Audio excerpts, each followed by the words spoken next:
and we're going to just see if we can answer a few of them live here on camera. If anyone wants to join in the chat, I'll keep my eyes on it, and you know, if there's a question in there that I think is worthy of an answer, or we can answer it here, then we'll certainly get into it. So let's just start off here. Let's go into Facebook. Let's just tell everyone that I'm here, if anyone's at a desk and want to watch. So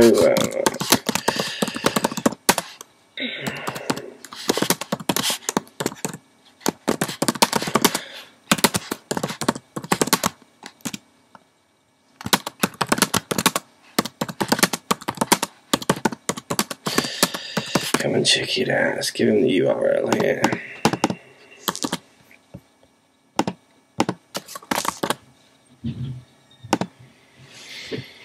Okay, so let's get back into some YouTube questions. So to start us off here today, we've got a Gee T25 irons. He's asking, I'm looking to get a new set of Better Players irons. I'm probably around 8 or 10 handicap.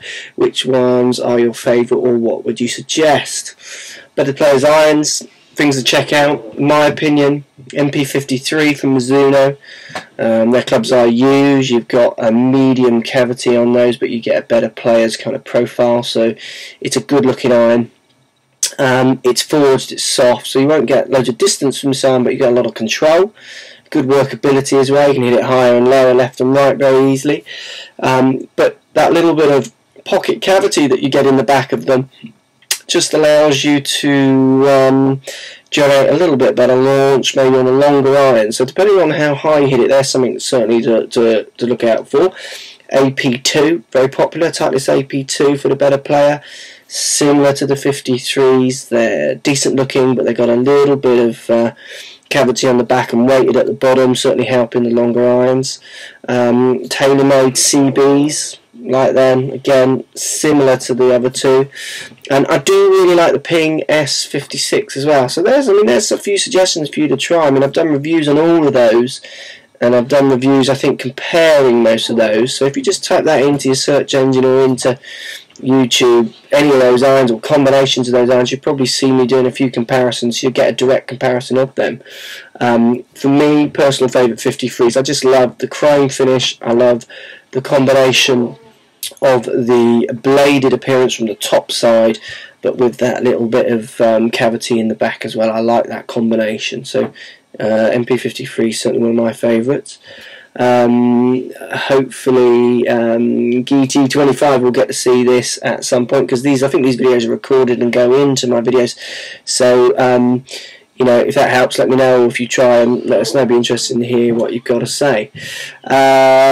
Let's go and a few more of these questions, see if we can find any more that could be answered. Hi Mark, love the videos. Please could you do a video comparing a TaylorMade burn, a 2.0 fairway wood against a Titleist F fairway wood? Okay, I haven't done that video actually yet. I'd like to do that. That's probably one I'm going to work on soon actually. The biggest difference between the Burner 2.0 fairway and the Titleist 910F is that the F's got Sure Fit, so the Titleist 910's got the Sure Fit hosel. Now Sure Fit is fantastic for custom fitting, getting the right specs for your fairway woods. You can change the loft, you can make it stronger or weaker. Also what you can do, change the lie, which can help it go further left or further right. So out of those two, the Burner 2.0 and the 910F, they're quite contrasting. Maybe the 2.0 TP fairway would be closer to the 910F. No, I'll certainly try and do that video and let you guys know what I think. I would say the two clubs are aimed at slightly different markets, but the beauty of 910 and Sure Fit is that Sure Fit can allow you to set that club up for nearly any style of golfer. It's just the Burner 2.0 is definitely a bigger head. So the bigger head often inspires confidence with maybe the higher handicappers, those kind of things. Okay, let's have a look at a few more here. What's this one? I've watched your videos with a few of my mates. I would like you maybe to run a competition. Okay, that one's not so good. Hey, I'm 5'4" tall and I'm 14 years old. I am so confused about what size clubs to get. Please write back, please. Okay, what size clubs to get? Impossible, really, to say over a YouTube question. Really what you want to do is go to a decent pro who has got some experience in custom fitting and get some proper advice and get some clubs custom fit. I mean, 5'4", 14, obviously you're going to be growing quick, so that's something to work into the conversation of a custom fit.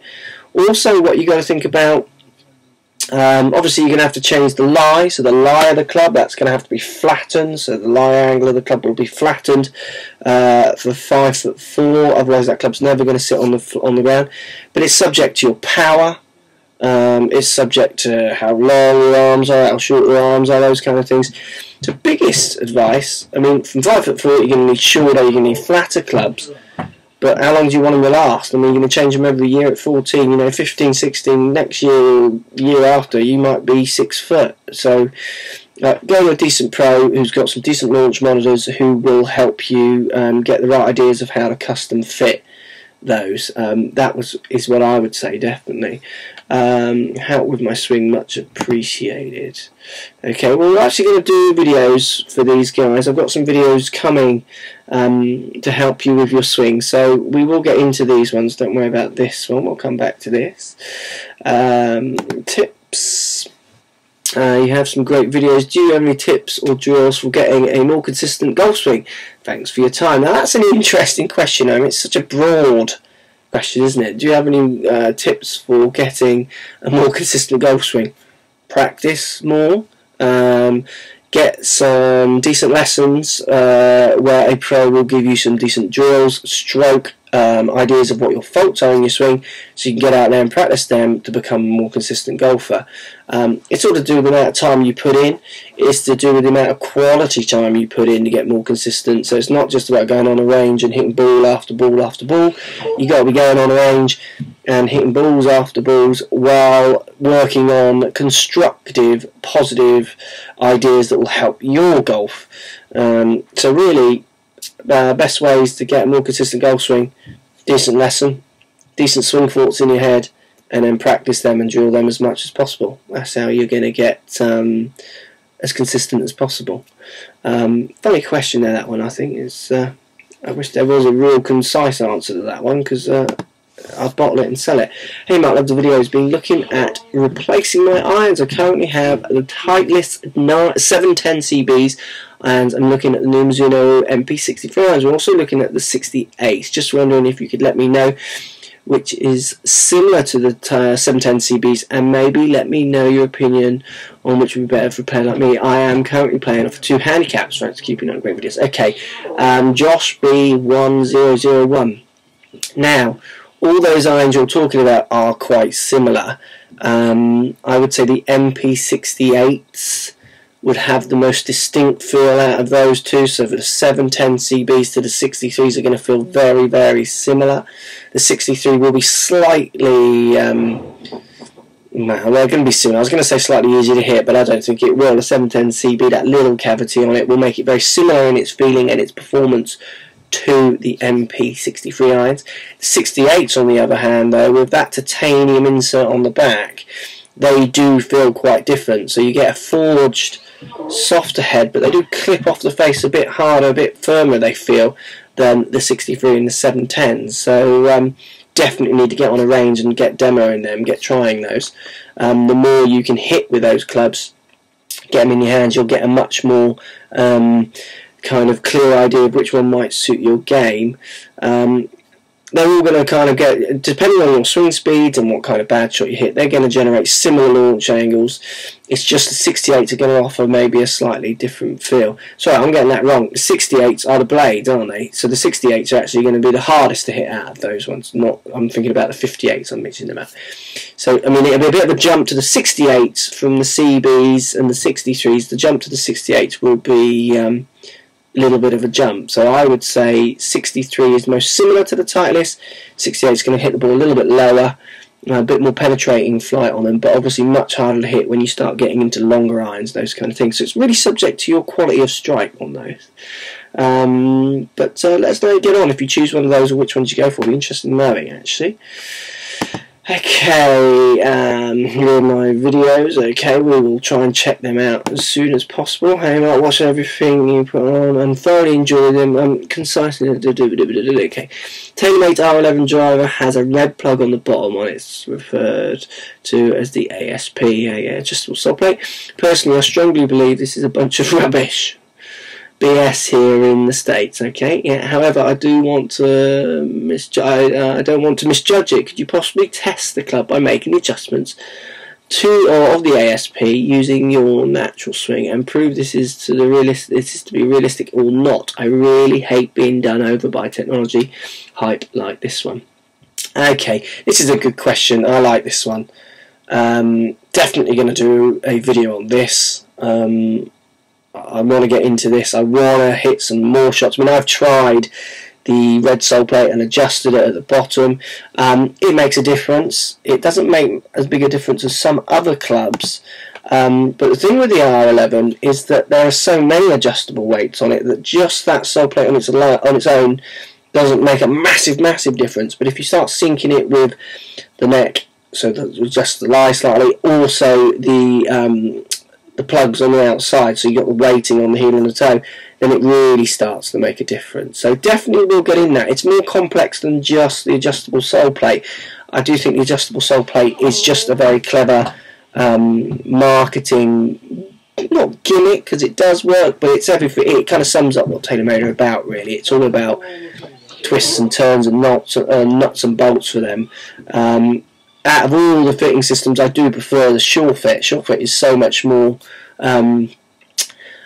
simple and easy to adjust. You're literally dialing in 2 little adjustments, 1 screw, rather than adjusting 100 things like you do with R11. And I don't actually like the sole plate on the R11. I don't like the kind of jumbledness of the sole plate on the R11, where I like the smoother sole of like a 910. But definitely, good question. We'll get into that video. I'm going to do that video soon, so keep your eyes posted on the channel. That one will go up there hopefully very soon. Here we go. I just wondering if you're going to do a review of the Cobra S3. It looks nice. I would love your input on it. Thanks. Now I think that's the driver, all the irons. I've done reviews on both. If you just check my channel, you can search on my channel. Just type in the iron you're after. There's a search bar usually in the top right hand corner. I've done reviews on that club, so yeah, check them out. Put them into your browser, put them into your web search, or put them into the search on YouTube, and my videos will definitely come up for those products, because I have done reviews on those ones. So yeah, how to become a teaching professional. Okay, I'm wondering which steps you took to becoming a teaching professional. It is an ambition of mine, and I would really like to know how to become one. I would like to know the steps and college, university courses you would need to go to do. I'm hoping you will reply. Okay, become a teaching professional here in the UK. I think it's similar around the world, but certainly in the UK. First thing you've got to do is get your handicap down to a certain level. I think in the UK at the moment it's 4. It might be 4 or 3. When I turned pro, I think it was 4. You had to get to 4 or better to be able to enter the course. And then what happens when you get to that handicap, you've also need a certain degree of qualifications from school. I think English and maths to C or better was the qualification when I started. I don't know if that's got bigger or not. Basically, the website to go to, if you go to pga.info in the UK, pga.info, on this website you'll get information on here of how to become a PGA Pro. So I think you click PGA Pro, is that one? Yeah, how to become a PGA Pro. There we go, on the drop down there, how to become a PGA Pro. This will outline all the things you need to do. Let's see if we've got any detail opportunities, qualifying, foundation. Okay, so I mean, it's basically run nowadays as a kind of foundation stroke, almost degree level course. It's over 3 years. You pay for the course, you go and they teach you how to run a retail shop, how to repair clubs, and how to teach. So the teaching side that you're interested in is in the whole package. I mean, the biggest thing that made me become a teaching pro, I always was very interested in what made golfers hit better shots and what made them hit bad shots. I'm also very interested in how people take on information. So most golf pros I speak to, or lots of golf pros I speak to, have decent information. The question is about how good are they at giving that to their students, and being able to think creatively, because each person is different. Each person has a different level of understanding, maybe a different level of commitment, to a different level of time to put to their sport, and different levels of what they want to achieve. So a good teaching plan, this is stuff you want to be thinking about now if this is what you're interested in. It's not just knowing the facts, it's then being able to translate those facts as well as good as possible to your student, so your student obviously learns as quick as possible and enjoys it as much as possible. Too many golf pros forget that most of your students, certainly if you're teaching club level and beginner standard, it's their leisure time. They're coming to enjoy the game, maybe don't want to be bamboozled too much by science. They just want to improve their skills, get more of a basic understanding, and go away having fun, and have fun within the lesson. So the rapport between the student and the coach is important as well, as long as that coach is making that golfer enjoy their time with you. But definitely PGA.info in the UK, and I'm sure there is equivalents around the world, because PGA is all around the world, and it'll give you the idea, depending on what country you're in, of the qualifications, what you need to do to become a teaching professional. Okay, let's go to page 2, see if there's some more here. 909 drive, that's an old one. Hi, I realise that you like the Titleist 910D3 with the dooba shaft, or I have a 909 D3 with the USD Pro Force 76. I'm getting too much spin. Any other good low spin stretchy shafts that are good with the 909 D3? Thanks, please reply. Okay. And the 909 D3 is an older club, so you'll have to get that reshafted, obviously, which I'm sure you're aware of. Decent shafts, there's lots out there, really. Best thing to do for you is to get to... I mean, the shaft you've got there is a pretty low launching one anyway. I mean, the Pro Force, the Graphaloy Pro Force Red is what it's called? I forget what it's called. It's the Pro Force Red Graphaloy shaft. It's kind of... black grey with a bit of red on it. It's a great shaft for low launching, really penetrating flat. I'm going to start a video using that shaft actually, which we'll be posting soon, where I struggle to get the ball launching with it. So the Graphaloy is certainly one to look out for. But again, you need to get a fitting centre, try a few shafts. Most people who are stocking 910 will have a selection of shafts for you to try. I know it'll be in the new head, but it'll still give you an idea of which shaft is going to perform best for your swing speed. The shaft you've got in there already is quite a aggressive shaft anyway, so if you're spinning that one too much, there might be some other factors in there that need improving to make sure you get the right spin that you need to keep your drives going the distance and direction you want, so not blowing up in the air. Also might be something as simple as your angle of attack, as in hitting the ball too steeply to hitting from the wrong angle out to ins, those kind of things, that's generating too much spin. It's nothing actually to do with the shaft. The shaft you've got, if hit correctly, actually is a low spinning shaft anyway. So a decent custom fitter around you who has got some video equipment as well, so you can look at your swing, definitely worth going and having a session with them, just to clear in your mind, A, if it's worth changing that shaft, and B, if it's something that you can improve in your technique, so you're not having to spend loads of money on a new shaft. I get lots of people coming for custom fits and they're hitting their driver too much spin, high or low, what have you, and we end up basically often changing more of a swing technique, then reassessing the shaft rather than just blitzing straight into a shaft. So for instance, if you go for a shaft, I get customers who hit the ball say too high, but they hit the ball too high because they hit down and spin it up into the air. What happens is they start going low lofted clubs and stiffer shafts. So what they actually do then is they end up trying to spin the ball up in the air even more, so leaning back, cutting across it to try and chop it up in the air, where often they'd be better with a softer shaft and a higher launch, which would allow them to drive their weight through correctly and get their club path correctly to get the optimum loft. So it's not always as black and white as changing that shaft. Definitely get a lesson with someone who's got some decent idea of custom fitting and some video cameras to show you exactly where your club is coming from, to check if it's you or that shaft or a combination of the two. Okay, advice on TaylorMade Superfast. Hello, I've been watching all your videos and I'm alright. one, I have a question. What do you think of the TaylorMade Superfast driver? Also, would you recommend 2.0? What is best value, new or used? I'm 17 and do I have an average club swing speed, if that helps. Where do you recommend buying? I appreciate what you're doing for the golf community. Do please answer. Okay, recommend buying. Tricky one. Internet's good. You get some decent prices as long as it's a reputable site. It sounds like you're in maybe the US with that weight you're putting on that one, because in the UK we wouldn't usually say it that way, but I don't know. So obviously in the US I haven't got a clue where's best to buy it. I mean, your Pro is a great place to buy at, or a Pro in your area. Again, custom fitting, making sure you go somewhere where you can get it custom fit and sorted for you is really important. What's the other part of the question? Superfast driver, would you recommend 2.0? I mean, I do recommend the Superfast driver 2.0. It's a great driver. My only concerns with it is how long it is. It's a very, very long driver.